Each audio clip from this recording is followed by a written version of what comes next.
Hi, my name is Katy Ford. I am originally from San Diego, California, currently living in Los Angeles, living the dream. I'm a full-blown creator. I started with being a SAG actor. I work with makeup and photography. I'm a director, an editor, a social media manager, and now just trying to do anything creative with my hands and with my art. So my first horror short with ACMofficial was In the Shadows. The short was essentially myself and a friend were victim to a supernatural type criminal or escaped convict. Creeps are out tonight.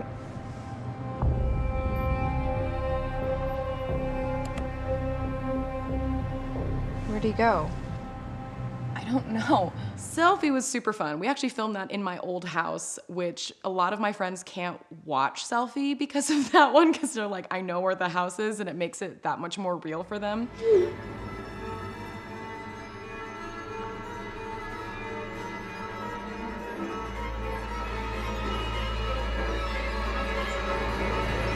We had a lot of fun flying towels off of my rat cage with like string. Can you hear me? And doing a lot of heavy panting and making sure that the camera and the phones were the right angle. Very challenging, but extremely fun, and I love how it all turned out. Bloody Mary. Everybody knows the story of Bloody Mary. It is an honor to be in such a classic horror story where you know essentially what's going to happen, but you get to do your little own spin on it. Bloody Mary.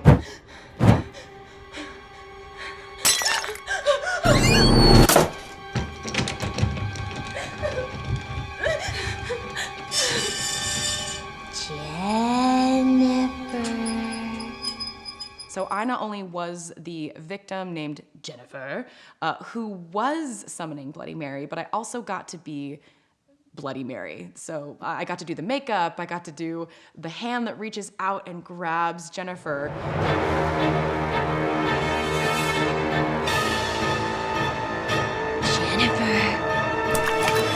And before, I don't believe my character had a name, and we were discussing a way to make it more scary. And I said, well, why don't we just pick a name of somebody, a common name, a name that everybody has, or a name that's easily in a conversation. And Jennifer became that name. And I think that that made it that much more creepy, especially reading the comments afterward with someone named Jennifer being like, that freaked me out that you had my name, and now I have nightmares. Thank you. And I told them, you're welcome. The Clown trilogy. Clowns have a special place in my heart. Not only do I create OC clowns, I have at least a dozen different clown personas. This specific clown is one of my favorites. I call her Torky. I don't know what Alex calls her, but for me, it's Torky the Clown. I wear the same exact outfit every time. I personally do my own makeup, and it is the same every single time. The first one, I attack a little girl and her dad.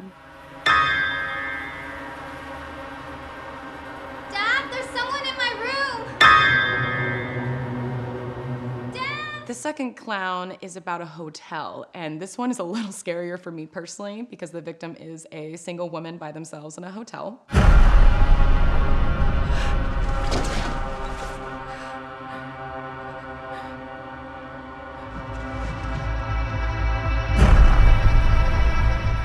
The third is at the pier.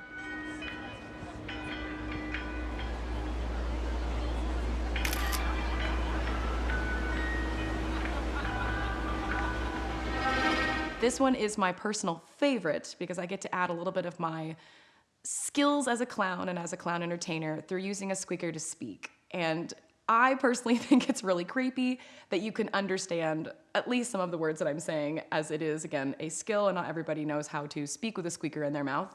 But that one is one of my favorites. Hey, you're the clown that's been photobombing me. What? There is also a spin-off to the clown series called the Omega Clown, where I basically puppeteered a puppet who was puppeted by the clown. So Torky the Clown does make a little appearance, a little cameo, if you will, in the Omega Clown.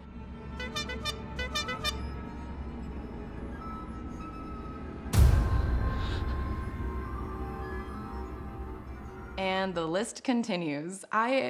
I've been to so many of these. One of the best series that I was a part of would be the Smiling Women. They are super amazing. Now, I was in specifically number 6 with Felissa Rose. She is a fantastic scare actor. I definitely learned a few tricks from her.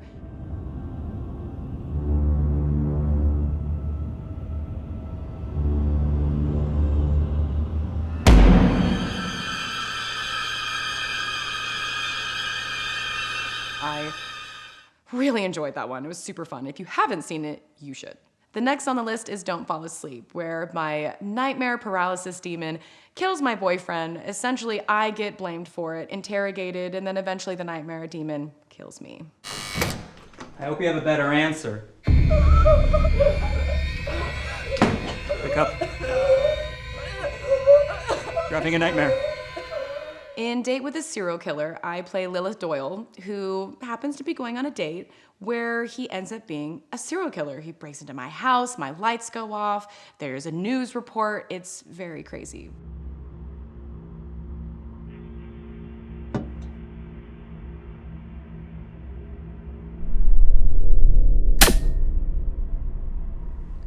But what you don't know is there is a twist at the end. If you haven't seen it, I highly recommend you do. Next is The Bride, where I play Abby Newman.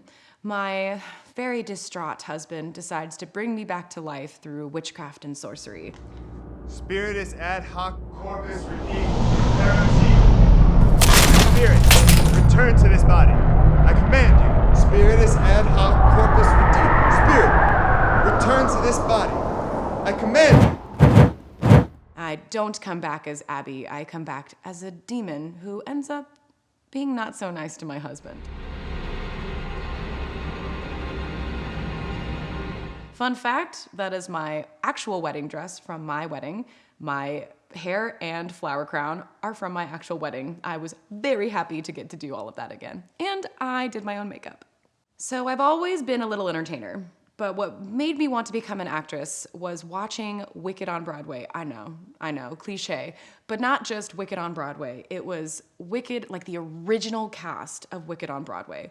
I saw it with my mom, I was mesmerized, and now I know every song, every lyric, every actor, every part, just because I was so engrossed in that world. And from that, I went to my own plays in high school, junior high, elementary school, and then I decided one day I would leave little old San Diego to go so far, 2 hours north, to become an actor in LA. My journey as an actress has been uphill, downhill, in the snow, both ways.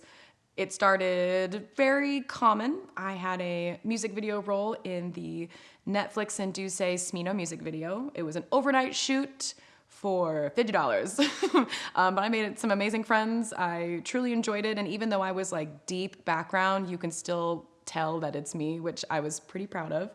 From that, I did crowd work.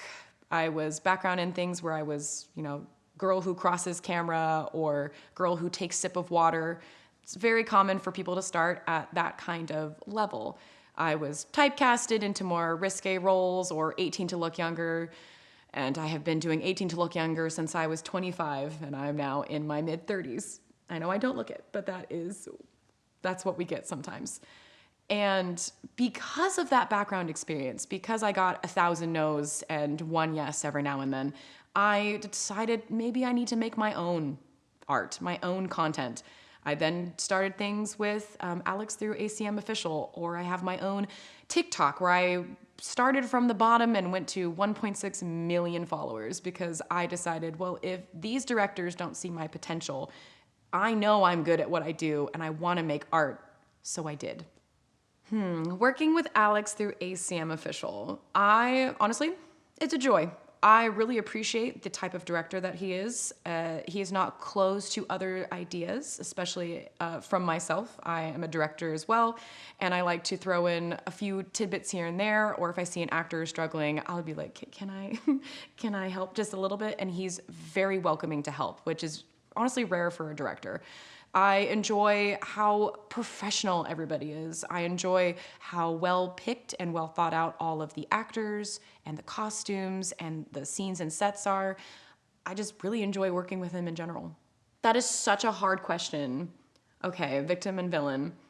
I've played both. I've done both victim and villain. I really enjoy playing a victim because it allows me to have more of my acting variety and my acting skills through crying and shaking and breathing weird and having just the ability to portray being scared, because it is more difficult than you think it is to portray being scared, especially if you have to cry and you have to remember, okay, my phone goes here, or I have to look at this camera, and it is difficult. However, I am in my villain era, and I absolutely adore playing villains, from clowns to vampires to a ghost that comes back from the dead to murder my husband.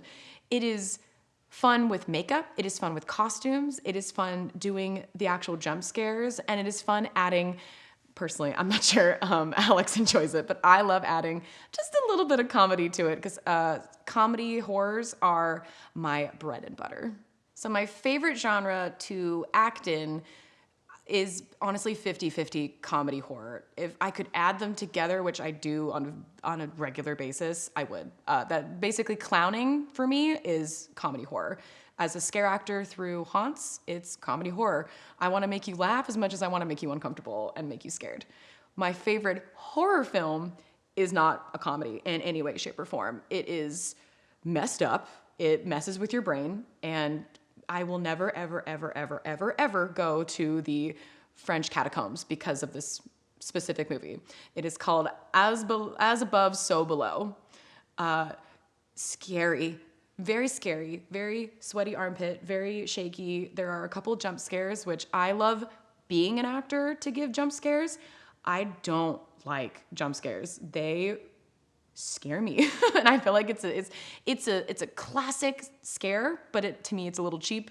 But when it's like a really scary horror film and they just do like a bah, it's like rude. How dare you? My favorite food, I love noodles. All kinds of noodles, from Becky Mao for Drunky Noodle to ramen noodles from like Jinya Ramen. I just love noodles. Lemon chicken piccata specifically. My husband can cook, and when he makes lemon chicken piccata, I melt in the lemon and butter, and it's so good. Noodles. My advice for anyone who would like to pursue acting is to just do it. Don't get discouraged with all the no's. Don't get discouraged if you don't get the parts you're going out for. Don't get upset if it's taking years and years and years. Just, if you love it, pursue it. If you want to do it, then there's nothing else in the world that should stop you. So what's coming up for me? Let's see. I am working on a fan film Star Wars short called Path of the Lost. My husband is actually writing it. I will be I don't want to give too much away. I'm just going to say my character's name is Thrava. I am a dark sister. I'll say that. I'm a dark sister. And it is essentially bringing one of the last Jedis back into the world of Jedi, because there's a dark looming thing in the sands and we have to find it and destroy it. But unfortunately, he's sad and depressed, so we have to bring his character back to life by torturing him through the magic of being a dark sister. If you want to see more of my shorts, any of my TikToks, content, photos, as I'm a model, and so many other things, you can find me at my master link, beacons.ai/fae_wild. I have everything from my TikToks to modeling to my IMDb, actors access if you are looking for an actor. Literally anything, you can find me there. Thank you for watching. I really enjoyed answering all your questions, sharing with you all of the shorts that I was in. It actually shocked me a little bit to know how many I was a part of. The fact that I get to review it and just see how far I've come as an actor, I am blessed. And I hope that you watch every single short on this channel, and I hope that you follow every single interviewer that you see, because we are working hard, and it is a complete validation to have people care and dig deep into the actors of all of these shorts.